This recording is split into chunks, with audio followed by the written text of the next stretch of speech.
coming up on the Hamilton Waterfront Scoops in the Williams Fresh Cafe. Scoops is a great place to go if you're looking for a sweet treat to eat, maybe say after a trolley ride. I don't know, whatever's your prerogative.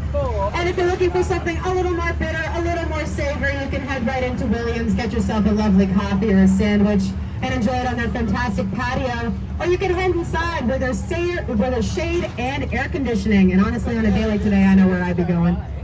Over to the right, you can see the Waterfront roller rink. In the summer, there's roller skating and roller skates available for rental. And in the winter, there is ice skating. There's always something fun going on down at the waterfront, so make sure you guys are keeping your eyes and your ears open. You might find something as fun as the trolley, although I don't know, personally, I doubt it. A lot of dance stuff going on lately too. Tuesday nights they do salsa dancing on the rink. They teach you salsa for about an hour and then you just dance your little hearts out for the rest of the night. Sunday nights they do swing dancing. Wednesday nights is Scottish country dancing, which is my personal favorite. Again, something for everyone. Down here on the patio they're holding a big vintage market. Gotta do a bit of traffic control for a minute. Gonna be taking this real slow.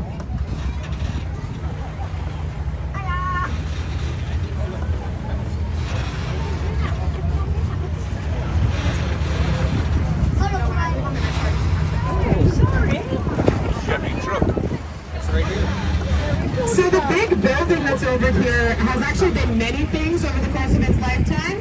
In the beginning it was a museum, then it was an event space, for a little while it had a restaurant in it, and now the building itself is probably going to get turned into real estate offices because it was leased to a real estate agency. So, not terribly interesting, but at least it's getting used. Now I know that some of the people in the front might have a bit of trouble because of the engine, but can everyone hear me reasonably well? Okay, cool. As long as you can hear some of what I'm saying, that's what really matters.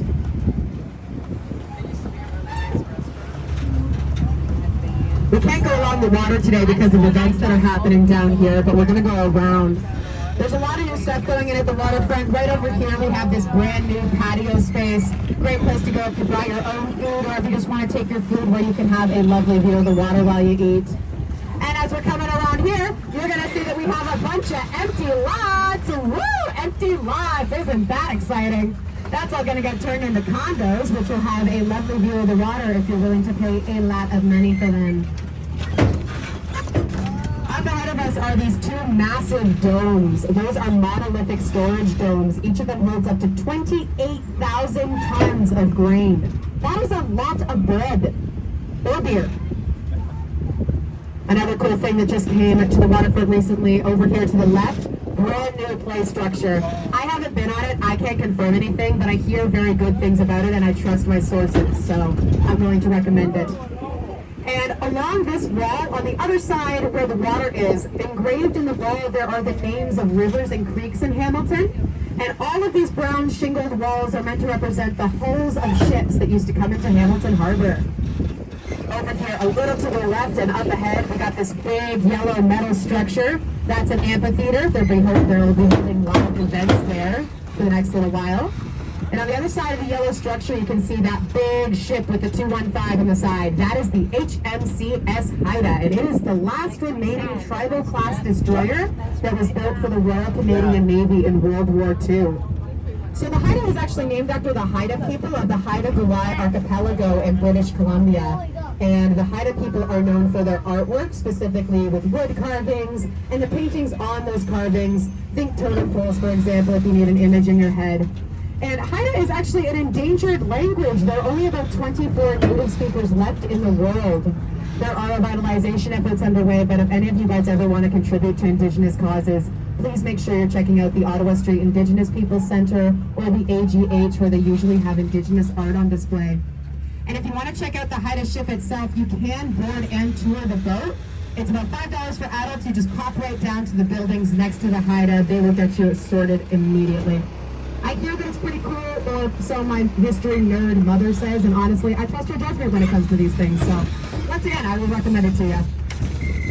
We just headed out of Pier 8. We'll be returning there at the end of the ride. Don't worry, I'll get you back.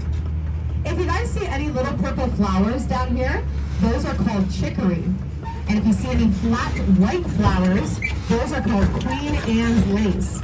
And you can actually make tea out of Queen Anne's lace, although I have been told that it tastes like carrots. So So maybe it's not a question of whether or not you can make tea, but whether or not you should.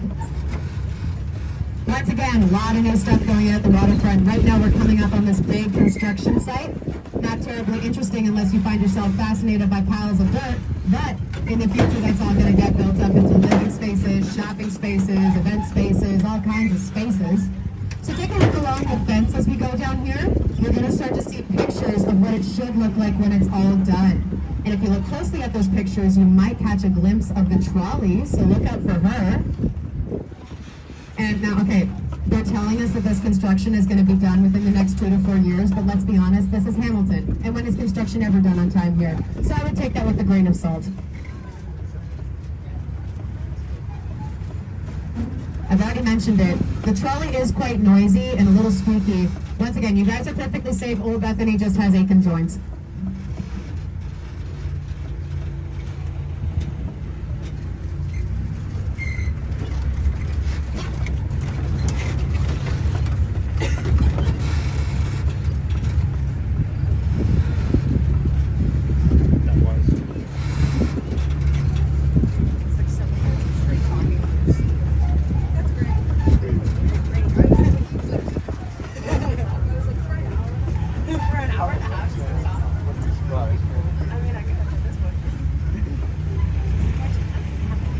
The big blue building that we're coming up on the right is the Royal Hamilton Yacht Club. I'm going to talk about this one a little bit more on the way back just because we do take a similar route and I need to save at least one thing to say. So we'll come back to that one.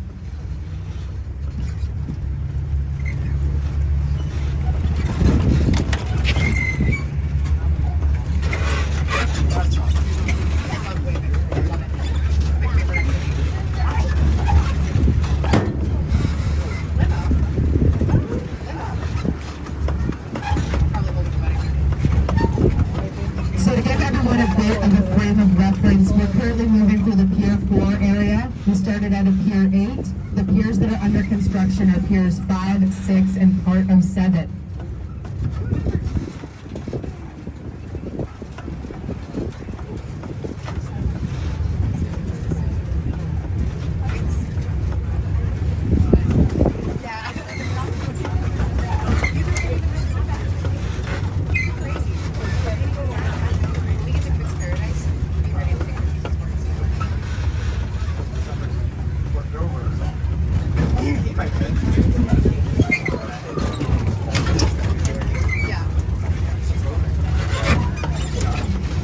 On the right is the Leander Boat Club. The Leander Boat Club was established in 1877 and continues to operate to this day.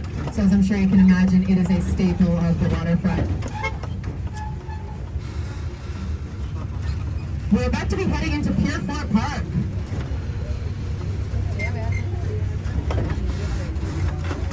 Pierfont Park has a lot of stuff going on too. It's not just Pier 8 that has all the fun. Right now, I'm not sure what this event is. If someone could let me know, that would be fantastic. A little while ago, they had the Beer Fest here, though. And a little while before that, there was a marathon happening. I didn't know about that marathon, but I was on the trolley at that time, so I did that marathon in record time, let me tell you that.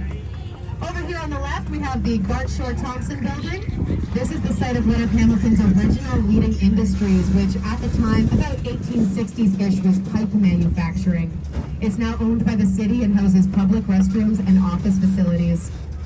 To the right at that dock, there's a police boat. Pretty cool if you've never seen one before. And to the left is the Hamilton Police Marine Unit. So the Hamilton Police Marine Unit actually used to be based down at Piers 5, 6, and 7, but they had to move it because of the construction. I find this kind of funny because Piers 5, 6, and 7 are actually closer to Granddad's Donuts, so they moved the cops away from the donut shop. I don't know how good an idea that was. And we're about to head on to a pedestrian walkway, so we're going to be moving just a little bit slower.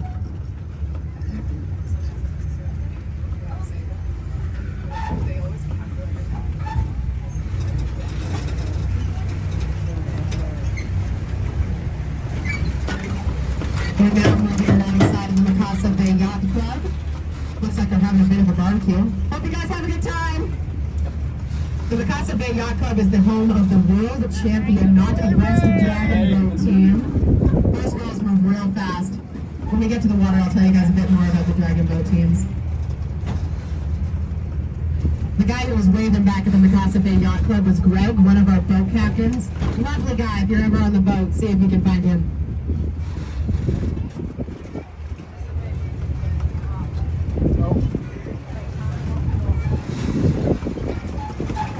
We're now heading out of Pierfont. We're heading into Bayfront Park. Bayfront Park is about 40 acres big, and those 40 acres did not used to have the buildings and the landscaping that you see now. Over the past several decades, the city has really worked hard on building Bayfront Park into the green space that it is today. And as we move through here, you're going to see why it's so popular as one of Hamilton's green spaces. It is a lovely space to come hang out. As we head over this parking lot, underneath the parking lot, there's actually an infrastructure about the size of a football field that filters water for the city. So we're moving over that right now. To the left up here, we have this funky little fountain thing. Apparently that's 2 years old. I didn't know it existed until a couple weeks ago. That goes to show you how observant I am, apparently. And we're now heading on to the Hamilton Waterfront Trail. Should be a bit smoother from here on out. This trail first opened on July 1st, 2000, so it had its 22nd anniversary this year. It's a young adult now. Great place to go to ride your bike, skateboard, roller skate, roller blade, but it's also a way for emergency vehicles to get from one end of the park to the other so they can keep us safer. When we hit the water, take a look in the water. In the corner between the rocks and the pavilion, there's a pile of twigs, and that is a swan's nest. So take a look up ahead of us in the water, in that little corner right there, big pile of twigs. If you missed it this time around, don't worry about it. I will point it out on the way back as well. You may also see some swans on the water right now. There they are. That's one of our local swan families. It's 2 adults and a teenage swan somewhere around here. Lots of different kinds of boats leave from the Bayfront Park boat launch. Most of them are motorboats, ski-doos, kayaks, canoes. But sometimes, like this morning, we can actually see the dragon boat teams practicing. Dragon boats are these very long, skinny boats with a bunch of people all rowing at once. They move really fast through the water. It's really cool to watch. If you're ever down here when they're practicing, come out and check it out. And of course, we've seen the swans, so we know there are swans down here, but there's lots of other kinds of wildlife too. There are the obligatory Canada geese. You can't go anywhere without seeing those. There's mallard ducks. There's just plain brown ducks. There are fish, which you can often see on sunny days like today. There are turtles. And there are also beavers, although I personally haven't seen any just yet. And now you may be wondering, Ray, how do you know there are beavers down here if you haven't seen any? I will tell you. Take a look along the bank. We're going to come up on this big pile of branches, twigs, sticks, the like. And that is an abandoned beaver lodge. So take a look. We're coming up on it just now. Take a look. So right about there, there it is, big pile of branches. So it's not a beaver dam, it's not blocking the flow of the water, but a beaver lodge. And so that's how we know the beavers are down here. We also know they're down here because the beavers were so intent on tearing down all of the trees to use for their lodges that we had to start wrapping the trees in chicken wire to keep them out. So if you see any trees wrapped in chicken wire, that is why. Them beavers are vicious. If you're feeling so inclined, you can take a look up ahead, a little to the right, across the water, way in the distance. You get a great view of that big bridge over there. You're probably taking that bridge to head into Burlington, come back into the city. And sometimes if we leave at the right time, we can see GO trains moving along underneath it. And even more rare, sometimes we can see cargo trains. And of course, you can't have trains without a place for them to leave from. We're moving alongside of the Hamilton Rail Yard right now. Most of the trains that leave from here are carrying asphalt, lumber, or steel. And in the case of GO trains, their cargo is people. And I mention this because not a lot of people actually know about it. West Harbour GO Station is fully operational. It's located near Bayfront Park. They have trains that leave towards Toronto's Union Station at 13 minutes past the hour every hour, and trains that come in from Union on the hour every hour. So a little more convenient than Aldershot. That's my glowing recommendation.